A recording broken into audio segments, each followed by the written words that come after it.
Hello, this is Robert Rickover, and today my guest is Becca Ferguson, who's an Alexander Technique teacher in Urbana, Illinois. She works with a wide variety of students, and her her specialties are working in the field of recovery and relapse prevention, and also with people who have post-traumatic stress disorder. We're going to refer to that as PTSD. And our interview today is going to be on the topic of how the Alexander Technique could be useful for people who are suffering from PTSD. Becca, welcome to the show. Thanks, Robert. It's good to be talking with Well, you. it's good to talk to you again. I think it would be good to start with a short description of the Alexander Technique for our listeners who have no idea what it is. All right. The Alexander Technique is a unique body-mind practice for improved performance in all of our activities, calming and balancing of our nervous systems, better stress management, and other benefits. And basically, the technique teaches us to develop mindful awareness of our whole self, that is, body and mind, and learn how to stop and change automatic and habitual reactions and patterns of movement that rob us of coordination and poise. hmm And I think it would also be helpful for our listeners to have a fairly precise definition of PTSD. All right. I'm reading this from a book called The Ethics of Touch, and it is described in this book as emotional, physical, or sexual abuse and trauma that leaves profound and lasting effects on a person's psychological, cognitive, and emotional functioning. hmm The And impact, yeah, go oops, ahead. I'm sorry. the impact and symptoms of trauma are known as post-traumatic stress disorder or PTSD, and a wide variety of phenomena can cause them from very severe things like being in a concentration camp in the Second World War, being in war like in the Middle East, as well as more uh, common things such as verbal and emotional abuse over time, where these events are repeated, perhaps for years on end. So there's a lot of different thoughts now about what can actually cause these traumatic responses in an individual. hmm And I think that most people who have heard of the Alexander Technique would associate it with helping people with things such as back pain or neck pain or stiff shoulders, or helping performers like musicians or dancers, actors, uh, uh, perform their craft more efficiently, more effectively. I don't think it is in most people's minds associated with PTSD. How do you see that connection? And maybe the best way to answer that would be to describe your experiences a little bit and how you Okay? got it, how they eventually led you to the Alexander Technique. Definitely. I will begin with an important disclaimer, which is that I am not a trained certified expert in the treatment of trauma. I am speaking today from my experience of healing and my perspective as a practitioner and teacher of the technique. And my program of what is called mindfulness-based Alexander Technique and traditional Alexander Technique are not medicine or medical treatment, and rather they are complementary practices to be used only in tandem with appropriate medical care. So to get to the answer to your question, fundamentally, one of the things that has not been said much about the technique until recently is that it is an incredible tool for handling and lowering our stress response in our nervous system. And this is why we're seeing it showing up in more and more integrated medicine settings where alternative therapies such as acupuncture and Tai Chi and meditation are being used in Western medicine settings. The technique improves our overall coordination. We learn to stop how we use our whole self, our body, and our mind. We stop habits and automatic pilot reactions, and then we redirect our actions into more coordinated movements that, for instance, help with repetitive motions that harm us, that cause pain, but also can cause us to develop patterns of behavior where we become more anxious.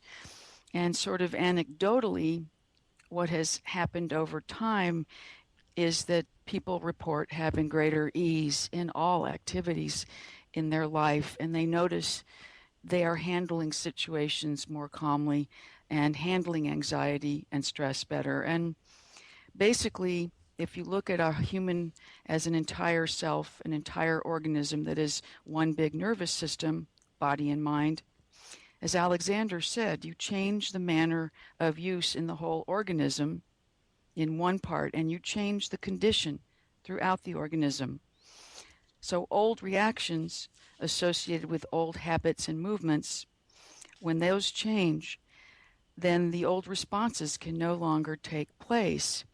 And what this means is that the old habitual reflexes no longer happen. And so it's a marvelous tool because over time, as we stop doing the things that have harmed us, we stop walking a certain way where we're hunched over and um, we aren't getting the proper nerve signals up into our brain because we're humped over a keyboard or we're sitting in a car for hours on end, gripping the steering wheel. As we stop using this extreme amount of force in our actions, as we stop pushing our bodies past limits that really aren't meant to be kept day after day, year after year, when we stop doing those things and our body can return to a more calm and balanced state, we really do begin to rewire ourselves. And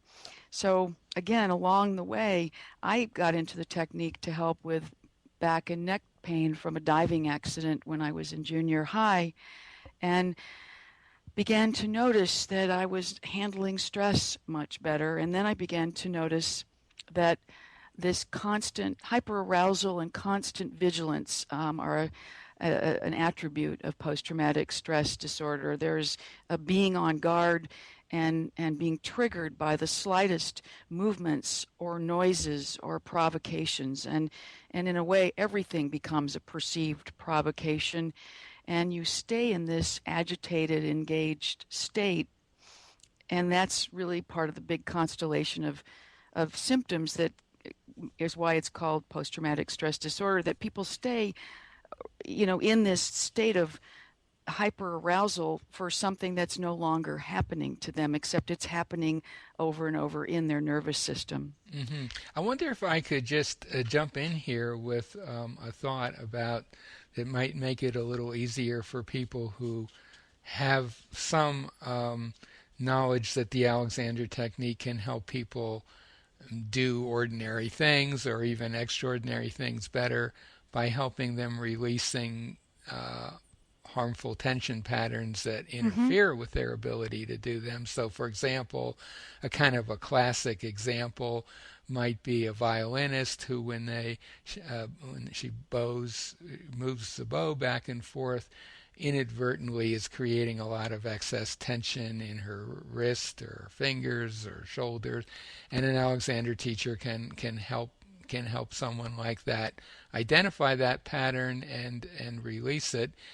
Now that's a fairly specific action, and the same person might be doing a lot of other things fairly well. But it sounds like, from the way you're describing it, that trauma can cause, the kind of trauma you're talking about can cause a kind of an overall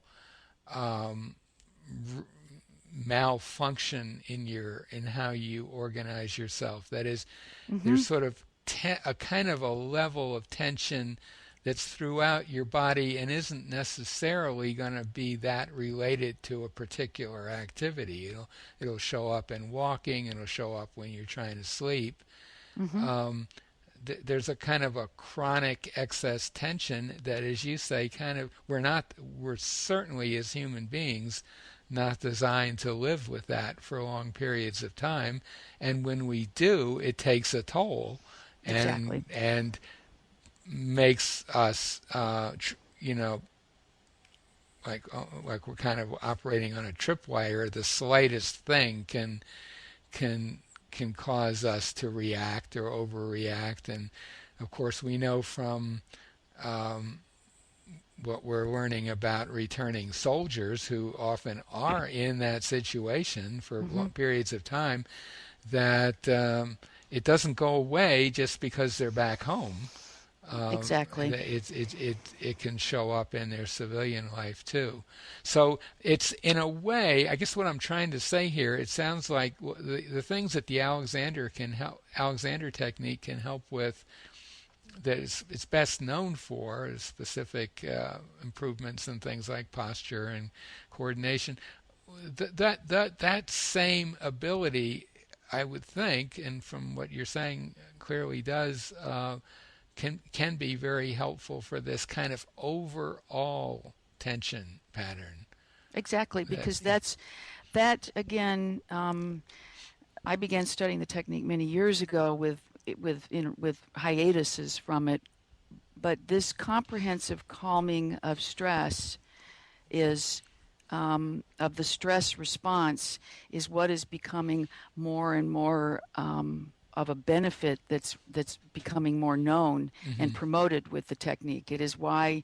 So again, if you stop the habitual response and if you learn new responses and redirect yourself into new responses and habits and function overall in a more coordinated way, everything gets affected, which means thinking, which means the responses slow down.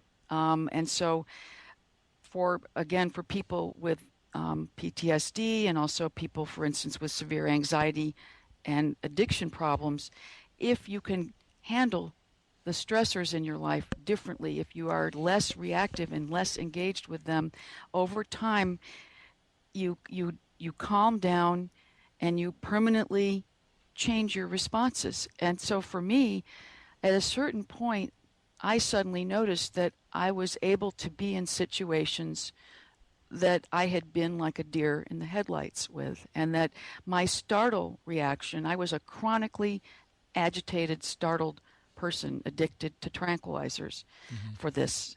And it was stunning one day when something, jumped. I was somewhere and a snake crossed my path, and didn't.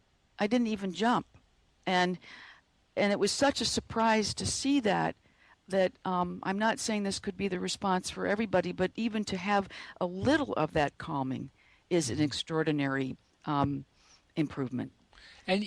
listening to what you just said, I'm also kind of struck by the fact that um, PTSD, someone who has PTSD, it's kind of a more extreme version of what a lot of people are carrying around. Exactly. I mean, I have a lot of students who are always a kind of on edge, to a certain extent. They do not have PTSD, but there's a kind of an edginess about them.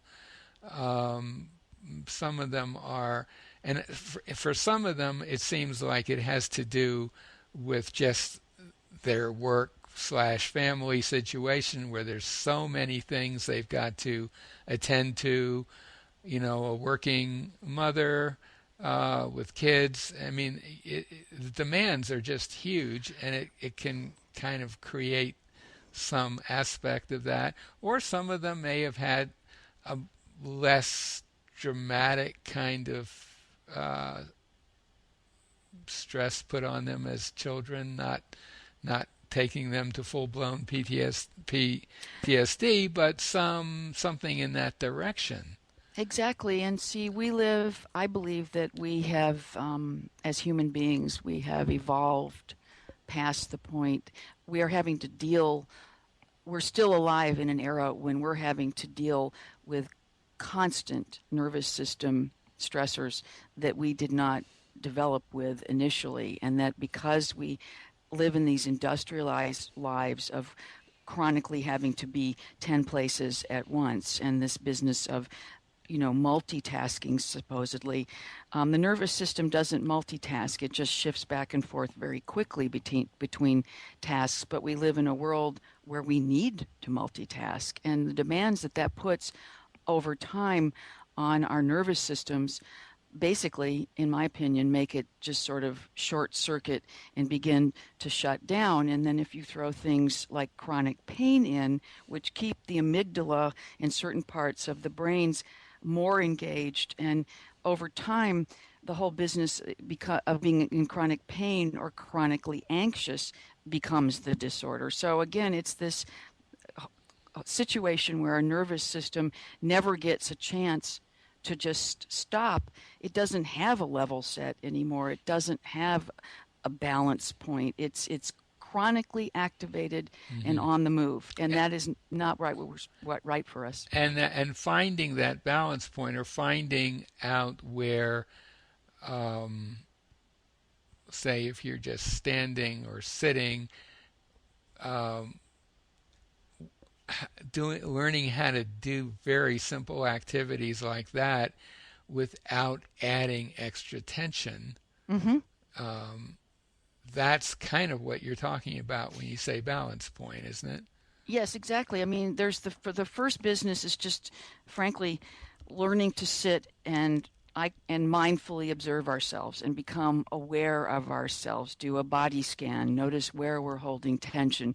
Notice, we're gripping the floor. We're sitting and we've got our feet on the floor. We're barefooted, and you suddenly notice you're gripping the floor with a death grip like you're on the deck of the Titanic, and you don't need all that force just to sit with your feet on the floor. We've lost our own internal global positioning system of being in touch with actually where are we in space. In my classes, my group classes at treatment at chemical dependency treatment centers, I teach first just let's locate ourselves here in the room, and I tell people to find their own horizon line and get their neck up, and I help them. I come around and do the work of hands-on, but a lot of it is trying to give them skills that they can take out in their life and locate themselves. So find your horizon line, find your feet, become comfortable like with the bottom of your feet out of your manufactured shoes, not on manufactured surfaces. Start to go barefooted more. Think about what your eyes are doing. Think about your peripheral vision. And this is enormously calming, often within a 50-minute hour of teaching. I will see people come back into their bodies in a way that is unbelievable. Not like they're healed or all their problems are solved, but even to have a respite from a level of anxiety and engagement that they carry around chronically, and they get it. People really, on some very, very visceral level, can feel the difference in themselves, and these are very simple things: grounding through the feet, Mm-hmm. grounding through the sit bones, finding out how to sit in an AA meeting, how to sit in your car, how to begin to be able to calm yourself. In the cognitive behavioral world, there's a term of distress tolerance, and people with anxiety and substance abuse problems and trauma issues, distress tolerance is one of the major things that you have to learn, and it's exactly what it sounds like. It's like tolerating how to be in your own skin one moment at a time without medicating yourself. And I was a chronic relapser, and this work has, with these really simple measures, given me the ability to be in my own skin one day at a time. And the technique is, as far as I can tell, because it is a physically directed mindfulness practice, it is something we're always brought back to ourselves. As Alexander said, or as one of his renowned teachers, Wilfred Barlow, a physician and Alexander teacher, said, Alexander's work is concerned with the moment to moment management of our perceptions of ourselves. And to be able to do that in our daily life, and to have a tool, this rich inner tool of our own ability to calm our nervous system and change how we react, um, is a priceless gift that has, and it's certainly saved my life. And I'm trying to do it one person at a time. Hmm. Well, I think this, unless you have something that we haven't touched on, this might be a great place to bring our conversation to a close. That sounds good. That That's sounds good. yeah. I was gonna jump in there, but you jumped in ahead of me and said what I was gonna say. So I think this would be a perfect place to end this conversation. My guest today has been Becca Ferguson, an Alexander Technique teacher in Urbana, Illinois. And if anything that we've been talking about draws your attention, we'll put a link to her website by the interview. If you live anywhere else in the world and you want to find out more about the Alexander Technique or want to locate a teacher in your area, we'll put a link to a site where you can do that. Becca, thanks so much for being on the show today. Thank you, Robert.